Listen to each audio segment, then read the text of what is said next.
Heidi here from Rain Country. God is good all the time. And though there's not a whole lot going on in the garden, I thought I'd go ahead and start showing you what's happening right now, what I'm getting done. And again, I don't have a whole lot growing other than my perennial herbs that are coming back from dormancy. And so I'm just going to show you a few things. Mostly I want to encourage people that if you haven't started gardening yet, now's the time to do it. Don't put it off any longer. Even if it means going down to the store, buying a big bag of potatoes and taking some of those potatoes and planting them wherever you can find, because potatoes will grow almost anywhere. They do prefer sun and nice loose soil, even straw or grass, but they will actually grow in just about anything. Let me go ahead and take you out first to the greenhouse and I'll show you what's going on there, and then I'll show you a couple other areas in the front and the west side of the house. Okay, so inside the greenhouse, you can see right here, I've transplanted my clusters. Yes, this is crazy, I know, but this is how I do my tomatoes. It's the easiest, quickest way, and they do just fine. So I start them in 4-inch pots in the house, as you can see in this picture right here. And then when it warms up enough out in the greenhouse, outside, and that the greenhouse stays warm enough, I then move them to bigger pots, just like they are. I just stick them in the bigger pots, all clustered together, just like this, until I'm ready to actually put them in the ground here in the greenhouse, which will be down in this area here, which right now I'm still leaving open for the chickens to be able to take their dust baths, to scratch up and even fertilize a little bit. But eventually what I'll be doing is then blocking off the door over here with a board so I can keep it open, and then preventing the chickens from coming in and digging up my plants. Over here I have some little lettuce starts, and I just went ahead and started them right in this pot out here in the greenhouse. So they're coming along slowly, but they'll start taking off anytime. And some of these will be thinned out and then transplanted into more pots like this on the side of the greenhouse. Back over here again, I wanted to show you, I forgot, I've got some my Chinese 5-color peppers. I did go ahead and start some more. They haven't germinated yet, but these are my favorite peppers so far. And my jalapenos never germinated, so I gave up, but did the same thing with these. Once I can get all these out of here, I will thin these out and then transplant them into each one of these pots. I find my peppers do best up here on this shelf, right next to the south-facing window, which, yes, is very dirty. I need to clean these again. I usually only clean them once a year. And then here's some chicory I transplanted from inside the house. Again, just put it in as a cluster, and then we'll separate it out. And some of this I'll be planting out front. And then here I've started some of my dwarf red nasturtium right here. One of my favorite nasturtiums, but it doesn't, it blooms first, but doesn't last as long as the bigger ones. And while again, there's nothing to see in this patch here, other than we did throw a bunch of horse manure in here, just like we did in the greenhouse, and are letting the chickens just been working it in. This is where I grow my squash, and I'll show you a picture right here. My favorite place to grow my squash is right here, so I can climb up and get it up off the ground. And then here, the reason I have this, we're always recycling stuff. The reason I have this piece right here is I have planted some snow peas back in here. You won't be able to see anything, but right along in there I planted some snow peas. They should be starting to pop up out of the ground anytime. Putting that there, that means I can still allow the chickens to free range in this area and keep working it up until I'm ready to plant this whole area with squash.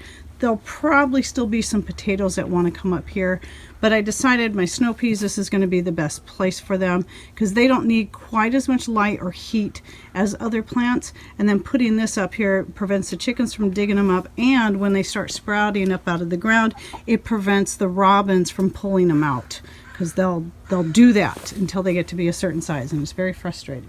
All right, and then right here is our chicken coop. I got the door all opened up because it's a beautiful day. We're trying to take advantage of these nice days here as much as we can, because we don't get a lot of these, especially in the spring. So the heavy spring rains will be coming soon, so we're doing what we can.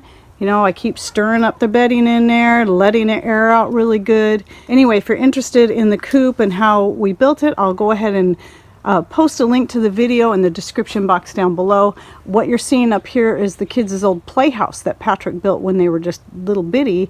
And of course now it's just nothing right now. We may just save it for grandbabies down the road and So that's why we don't want to get rid of the playhouse. But then we decided to put the chicken coop under here, which used to just be kind of a storage area until we closed it in and Pat put in a concrete down there so nothing could dig its way under it and get to the chickens. And then this is their yard, and we did make this so we could close half of it off last year when I got the new chicks, so that we could, when they got big enough for us to start keeping out here, we could still keep them separated from the older chickens. But now it just stays open so the chickens can come and go, and they got things to hang out. But mostly the gate, most of the time during the day, just stays propped open so the chickens can free range all over the yards. So coming around to the front, I'm going to walk through this opening that's between our large gate and the house. This area right here, once Pat finishes out the rest of this, so here's the gate, and yes, we got a big tote there. I think we're going to take it out to the property so we can have some rainwater collection out there too. We don't know yet, but anyway, once Pat finishes this out, what we're going to do here is actually have a little chicken gate. Around this front garden area, we've put this fence, and I did talk about this in other videos, but we went ahead and put this movable fence, and I think it's just going to stay here permanently. And then, so what I've done, instead of having this kind of nice shape to the garden, we've just squared it off. And so Pat just recently, well, mostly, he didn't till over here, because we still have this peach tree that is starting to get buds. We're going to see how it does this year. If it doesn't get good peaches this year, it's out of here. So what I've done, anyway, we've got this tilled up. We're still leaving it open for the chickens to come and go. My stinging nettle is doing great back here. In fact, I can start harvesting it now. And so what I do for the time being because the chickens are going to be allowed to free range out here for quite some time yet, for at least another month, maybe longer. And so what I do is I put a little bit of fencing around the rhubarbs. I got 2 rhubarbs. When they start coming up, put that little, little pieces of fencing around those to protect those. And then yesterday I came out here and planted potatoes. So you can see what I've done. I did a video on this last year where I take the old hanging pots. I don't actually use them anymore. We've got a whole bunch of them, and then I found out they're not the best thing for growing certain things, but they work great at protecting plants from chickens. So I turn them upside down. I put a stake in each one to hold them in place, and then under each one is a potato. I have planted potatoes under each one, and so that will make it so that the chickens can keep coming out here for quite a while and keep working this area. And then once the plants start getting bigger, and then I want to start putting seed, my zucchini is going to grow right here. And here's a picture here of it last year, of what it looked like. And then once I do that, obviously the chickens won't be allowed in this area. But for now, they're allowed to just come out here all the way. Now, last year when we did this, we didn't have it set up where they could come this far over. So I've got a lot of herbs planted here. And the reason you'll see stakes like this is because there's herbs I was wanting to make sure that Patrick didn't rototill over, like this golden oregano. Right here is some lemon balm starting to come up. And he knew not to go too far over here because I've got echinacea, the oregano starting to come back, the sage. One thing I like about sage is it does stay evergreen through the whole year, but it can kind of look it always looks its worst just before it starts taking off. So I've been kind of pruning it back a little bit, and I'll probably prune it back some more, but it's really going to start taking off. And then back in here I have marshmallow and peppermint starting to come up. And then I have another golden oregano right here. And then up here on the deck, you can see all my pots. My strawberries are starting to take off. I've just kind of separated a few more out, and then even have another pot here ready to take more strawberry plants as they send off runners. And another pot there that I may or may not use for strawberries. But yeah, that's what all that is there. So my little strawberry growing area. I'm finding I like this area best, just growing them here in pots. And this thing here was the pie tree that Patrick made for the kids' wedding. And then after the wedding was over, they didn't want it, so they gave it back to us. And so I'm using it as a strawberry plant tree. Oh yes, and I forgot to say, this little area here where the chickens are coming and going through isn't the only way in and out. He's got this set up where we can just open this up. It's just a little more of a pain, but we can open this up, and that's how he was able to get the rototiller in here to work all this. A little reluctant to show you this area because it doesn't look all that pretty yet because it's still in the process of cleanup, but I've got herbs coming back. There's my feverfew there and there. Rosemary. This is another sage plant. a huckleberry, the peppermint, the lamb's ear, lavender. Oh, see, that's rosemary, but this all here is lavender. I got more mints and oregano, and these things here are your elderberries. No, I didn't cut them all the way back, but I hacked them back quite a bit. And then I got a rose here that I'm not sure if I'm going to keep. I might replace it with a different rose. Another sage. Again, they always look the worst just before they really take off.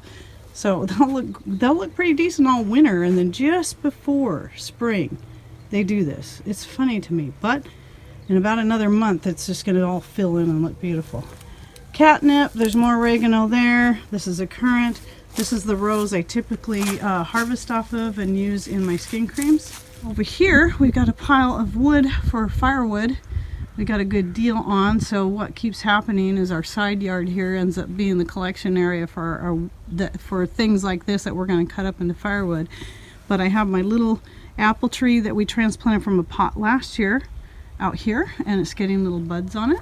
And then coming back down to the north side of this side yard, we've got our bigger, older apple tree. We hacked a whole bunch of it off in the winter. So yeah, it did really good for us last year.